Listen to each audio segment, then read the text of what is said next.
श्रीगानन्देन शलाकया चक्षुरुन्मिलितं येन तस्मै श्रीगुरुवे नमः। हे कृष्ण करुणा सिन्धु दीनबन्धु जगत्पते गोपेश गोपीकान्त राधाकान्त नमोस्तुते। आनंद लीलामय विग्रह हेमावदिव्य विसुन्धराय तस्मै महाप्रेमरस प्रदाय चैतन्य चन्द्राय नमो नमो। मूकं करोति वाचालं पङ्गुं लङ्घयति गिरिं यत्कृपातमहं वन्दे परमानन्दमाधवम्। যেমন তেমন করেও যাকে স্মরণ করলে কঠিন কাজ সহজ হয়, আর যাকে ভুলে গেলে তার বিপরীত হয়, অর্থাৎ সহজ কাজও কঠিন হয়। শ্রী চৈতন্য দেবকে বন্দনা করলেন গ্রন্থকার। শ্রীকৃষ্ণ চৈতন্য মহাপ্রভুর অতি চমৎকার বাল্যলীলার বন্দনা করলেন গ্রন্থকার। যে লীলা দেখতে মানুষের কাজের মতো হলেও তার ভিতরে ঈশ্বরের মতো অতি মানবিক ক্রিয়া রয়েছে, অর্থাৎ তার লীলা লৌকিক হলেও অলৌকিক। বাল্যলীলায় প্রচুর উত্থান শয়ন, বাল্যলীলায় প্রভুর উত্থান শয়ন। পিতামাতাকে পদচিহ্ন সমূহ দেখালেন। দুজনে দেখেন ঘরের মধ্যে লঘু পদচিহ্ন, তাতে ধ্বজ বজ্র শঙ্খ চক্র বীণ ছিন্ন। দুজনে তা দেখে অপার বিস্ময়ে স্তব্ধ হলেন। মিশ্র বললেন, গড়ে বালগোপালের যে মূর্তি আছে তিনি নানা রঙে খেলা করেছেন।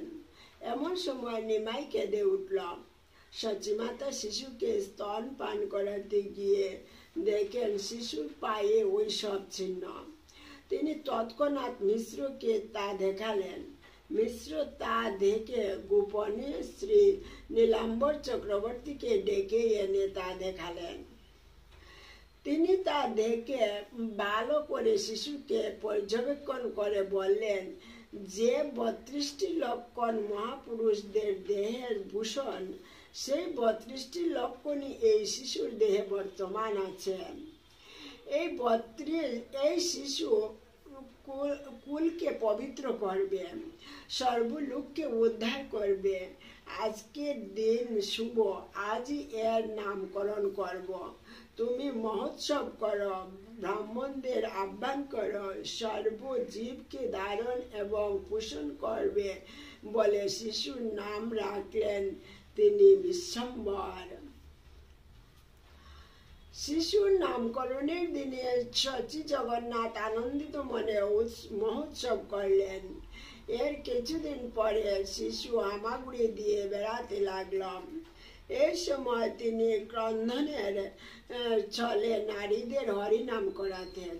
হরিনাম না শুনলে তার কান্না থামত না। হরিনাম করলে তিনি তা চুপ করে শুনতেন আর মৃদু হাসতেন। এর কিছুদিন পরে প্রভু হাঁটতে শিখলেন।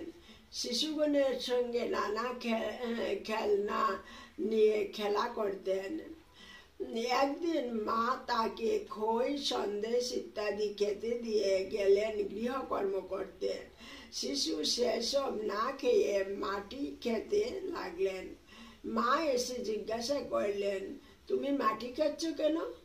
শিশু বললেন, খই সন্দেশ অন্ন এসবই তো মাটির বিকার, অতএব সব সমান। সচিমাতা বললেন, এসব জ্ঞানের কথা তোকে কে বললে?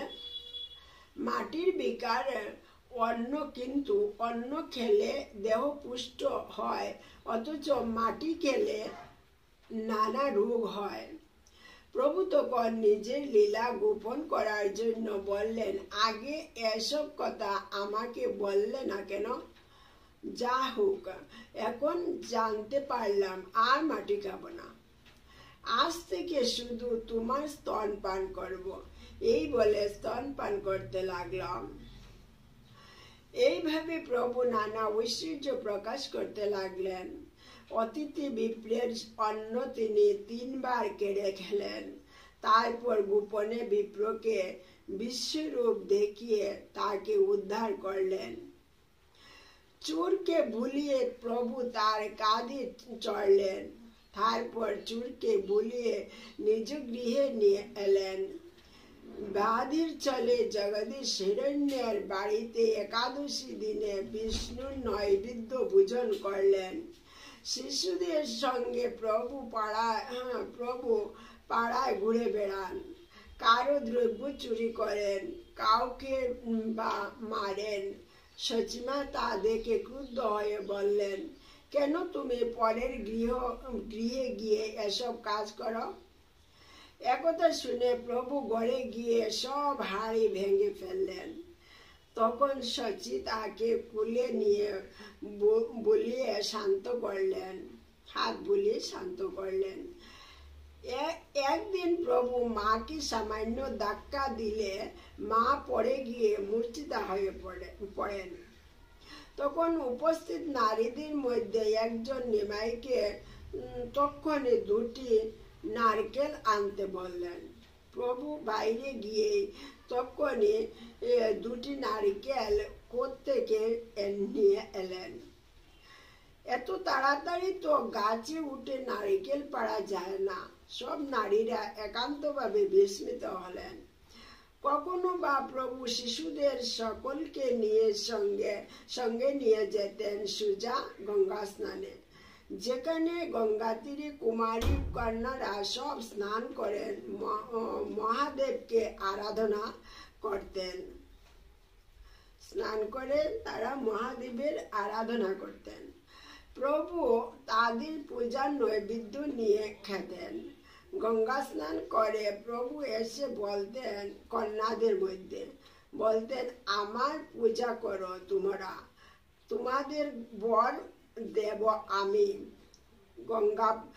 গঙ্গা দুর্গা আমার দাসী, মহেশ কিঙ্কর, আমি তোমাদের বর দিচ্ছি।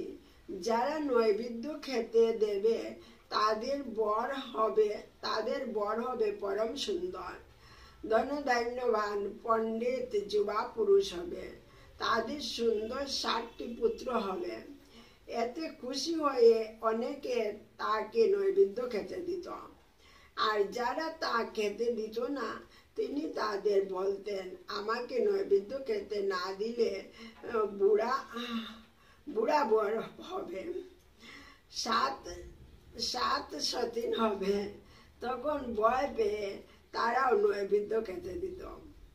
একদিন বল্লভাচার্যের কন্যা লক্ষ্মী দেবী গঙ্গা স্নান করে দেবতার পূজা করতে এলেন। প্রভুকে দেখে লক্ষ্মী দেবী খুব খুশি হলেন। দুজনের মনে পরম প্রীতির উদয় হল। প্রভু তাকে বললেন, তুমি আমার পূজা করো।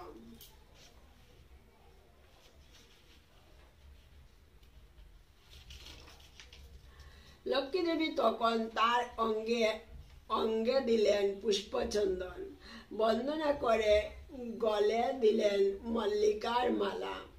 প্রভু তার পূজা পেয়ে হাসতে লাগলেন।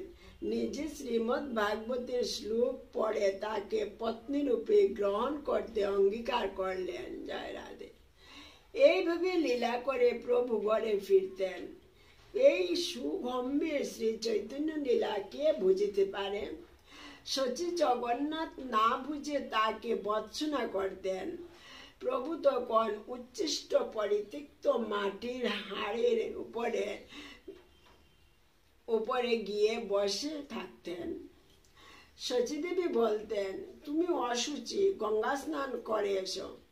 প্রভু তখন তাকে ব্রহ্মজ্ঞান দিলেন। শচীদেবী অবাক হলেন। আর একদিন নিমাইকে পাশে নিয়ে শচীদেবী শুয়ে আছেন। দেখেন নানা দিব্য লোকেরা এসে তারা বাড়ি পরিপূর্ণ করেছে। শচীদেবী বললেন, যাও নিমাই, বাবাকে ডেকে আনো। নিমাই চললে তার পায়ে শোনা গেল নূপুরের ধ্বনি। পিতাও তা দেখে অবাক হলেন। তিনি বললেন, শিশুর শূন্য পায়ে কেন নূপুরের ধ্বনি শুনতে পেলাম? শচীদেবী তখন সব ঘটনা খুলে বললেন, অপূর্ব সব মূর্তিরা এসে গৃহে প্রবেশ করলেন। তারা আমার নিমাইকে বন্দনা করলেন, স্তুতি করলেন। মিশ্র তা শুনে বললেন, যা কিছু হোক তাতে কোনো চিন্তা নেই, কেবল আমি চাই আমার বিশ্বম্বরের কুশল হোক। আর একদিন জগন্নাথ মিশ্র রাত্রি স্বপ্ন দেখলেন এক পরম তেজময় ব্রাহ্মণকে। ব্রাহ্মণ বললেন, মিশ্র, তুমি তোমার পুত্রের তত্ত্ব কিছু জানো না, বুঝো না, তাই তাকে তাড়না করো, ভৎসনা করো। তাকে তুমি তাড়না করে ধর্ম শিক্ষা দিতে চাও। মিশ্র বললেন, পুত্র আমার দেবতা হোক, পূর্ণ ব্রহ্ম হোক, তবুও সে আমার কাছে পুত্র। পুত্রকে ধর্ম শিক্ষা দেওয়া পিতার কর্তব্য। ব্রাহ্মণ বললেন, পুত্র যদি দেবশ্রেষ্ঠ হয় তবে স্বতঃস্ফূর্তভাবেই তিনি শাস্ত্র শিক্ষা করবেন। মিশ্র বললেন, পুত্র নারায়ণ স্বয়ং হলেও পিতার কর্তব্য পুত্রকে শিক্ষাদান করা। এই কথা শুনে ব্রাহ্মণ হাসি মুখে চলে গেলেন। তিনি বন্ধু বান্ধবদের কাছে বললেন স্বপ্নের কথা। সকলেই একথা শুনে পরম বিস্মিত হলাম। দিনে দিনে এইভাবে বেড়ে চললেন গৌরসুন্দর। কিছুদিন পরে মিশ্র তার হাতে করে দিলেন। এইভাবে ক্রম অনুযায়ী সব লীলা বর্ণনা করছেন শ্রী বৃন্দাবন দাস। পুনরুক্তির জন্য গ্রন্থকার আর অতিরিক্ত বর্ণনা করলেন না। জয় শ্রী রাধে। হরে কৃষ্ণ কৃষ্ণ কৃষ্ণ হরে হরে, হরে রাম রাম রাম হরে হরে। कालतुलन्दशगानञ्जन श्लोकया चक्षुरुन्मिलितं येन तस्मै श्रीगुरुवे नमः। निताय गौराधे श्याम।